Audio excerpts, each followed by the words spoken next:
set. Needless to say, disappointed to get the loss today, and credit Indiana. Thought our guys played hard, competed hard, and we just clearly didn't play well enough to win the game, and they did, so they ended up being the victors.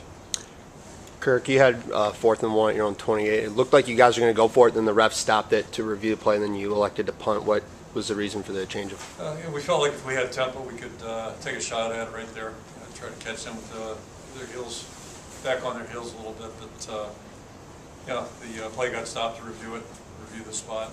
That kind of changed the complexion. We got 4:43. So, as you might imagine, we were hoping to get a good punt. Connor did a good job. I thought he rebounded in that second half, punted the ball. And we were playing for a stop at that point.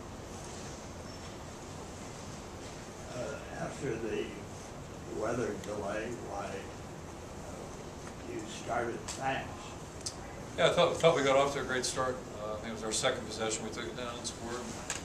Defense came up with a big play, a great play by Kirk. Not only getting the pick, but taking it and converting it into points. So we got off to a great start, had a 14-3 lead. I think all in all, our guys really played hard and competed hard. But the bottom line is we didn't play well enough to win, didn't play clean enough to win. Kirk had quite a day. He sure did. I think he had 2 turnovers. I think he got that fumble. I think he ended up with it. He was right there when the ball came out. And I thought we played better on defense. I don't know point-wise and all that compared to last week, but I thought other than a couple plays, we played a lot better today.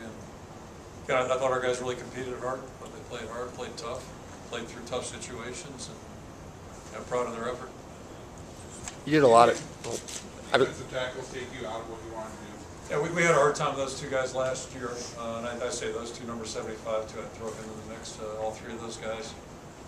And we were certainly a little bit more veteran, a little more sound at the guard position, last year when we played these guys with Geddes and Tobin in there. So it was a tough matchup for us a year ago. I thought it might be a little bit of an issue today, and it certainly proved to be. I think we did a little bit better in the second half. Did a couple of things schematically, changed a couple of things, but they were certainly a factor in the game. We did a good enough job against them throughout the course of the game. You were doing a lot. You were doing a lot of rotating up front along the defensive line throughout the day. Was that something to just kind of combat their no huddle, or is that something that you were working on throughout the weekend? Yeah, you probably noticed they're an up-tempo team, and third in a row. So yeah, we just felt like that might give us a little better chance to, keep our guys fresh out there so they can play a little bit harder and better. I thought that was effective. Had a lot of guys playing out there. Marcus Spears got a little action, so. All in all, the effort was good. We missed their quarterback, and credit to him. He got away from us. Looked like we had him trapped a few times. And, those end up being big plays when you can't get the guy, get him down. It's a big thing, certainly. But it wasn't a matter of our guys not trying. They were giving great effort, breaking through, but we couldn't get them collared down a couple times. You talk about the guys that did make the trip, and did not having Brad change what you wanted to do offensively by not having a fullback, or you just choose to not use the fullback? Well, our best 2 fullbacks are Weissman and Rogers. That's how we ended camp, and that hasn't changed. So, we have a shot, I think, to get both those guys back next year. Weissman's not going back to fullback. We already had that discussion, but we'll see how it goes. It's we thought Brad had a chance last week, didn't make it. Pretty much knew midweek he wasn't going to make it this week. But he has a chance next week, so we'll see what happens. If you lose players, it certainly affects the way you do things. Kirk, with 3 regular season games to go, can you kind of explain the scramble mode the team is in now? I told our guys whenever the Big Ten season started, I believe this at that time. I thought we could win any game or lose any game on our schedule. We clearly have work to do right now, but I haven't changed my opinion. We're not putting the flag up, and we got 3 games scheduled. We have every intention of. I thought we improved this week. I thought we were a better football team today than a week ago. So that's our mode of operation. We'll try to improve. We played hard enough, got good leadership this week, but we got to play cleaner to expect to win.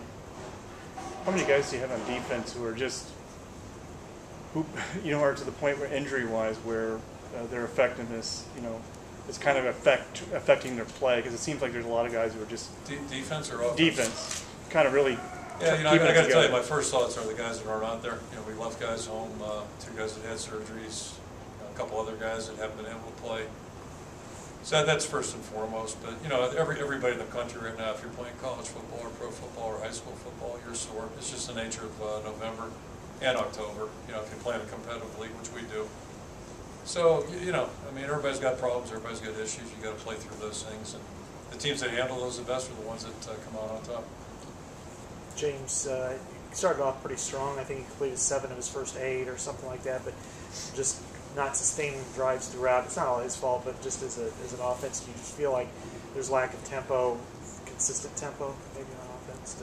Well, you know, when you have negative yardage plays, they really take away an effectiveness of an offensive team, I think. I've always believed that. Penalties take the effectiveness away, and which is a negative yardage play, obviously. But, you know, I think there's a throw he'd like to have back probably, but I thought he did a good job out there. He was leading us, and we didn't protect it real well, at least from where I was standing. I'll look at the film, but those are things we're going to have to improve upon. But I thought he competed hard and gave us a chance. We didn't convert enough plays to be successful with that. What do you know? What happened on the 78-yard pass play? It looked like you guys had a nickel or dime in there, and wide receiver or the quarterback started running toward the line of scrimmage and got behind the defensive back.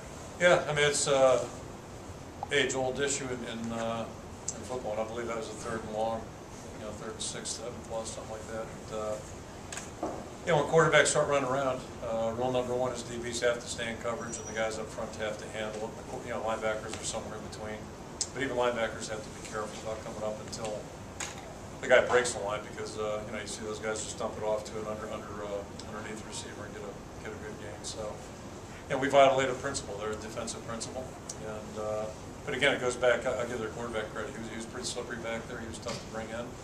Thought we got good pressure on him at times, and then ended up you know, hitting us right in the face because you know, he got out of there. I said on Tuesday, I believe, both these guys, you know, when they run it, when they come out running, they're looking downfield, and you know, we saw evidence of that today. Unlike a week ago, where the guy just pulled down and run. You know, he was happy to do that. So, and we got burnt on that one. Nico Law got the start today. I'm sorry. Can you talk about that cluster of penalties, both Indiana and Iowa penalties right after that 7-second? Yeah, I think we had 4 in the first quarter. I think it was 4 in the first quarter. We got off to a rousing beginning, and that doesn't help the cause at all. And I can't tell you why. Can't tell you why. But yeah, it wasn't a big thing in the game. It didn't end up being the deciding factor. It made it a little tough at the beginning, certainly. And again, those are negative yardage plays. It's hard to have a good offensive rhythm when you're going backwards. But you know, I can't explain it. I can't explain it. So it's regrettable. On the interception on the goal line, was James trying to make something happen there? Yeah, I think probably pressing a little bit, you know, and it's one of those deals there. If you don't have it, you probably, you know, just throw it out of bounds where nobody can get it. Hopefully get the 3 points. But yeah, we had several series of things that happened in the second half. I can think of 3, you know, that really made it more difficult for us. And that would be one. The broken coverage would be another. And you know, looked like we had them in decent position on the kickoff when we kicked off, and then we let the guy out to the 40. So those things can get one up over our head there. But you know, there's just those kinds of things are hard to overcome. Maybe if it only been 1 of the 3, when you start stacking them up, it just makes the challenge a little bit deeper. Strong. Nico Law got the start today. It's a strong safety. What went into that thought, and how do you think he performed? You know, we it's nip and tuck at several positions on our team right now, and you know, when that happens, it doesn't mean we're unhappy with anybody. It means, you know, the other guy might be doing a little bit better, and that's football. It's competitive, and might be the other way next week. We'll see how this week's practice goes. Thanks, Coach. Okay.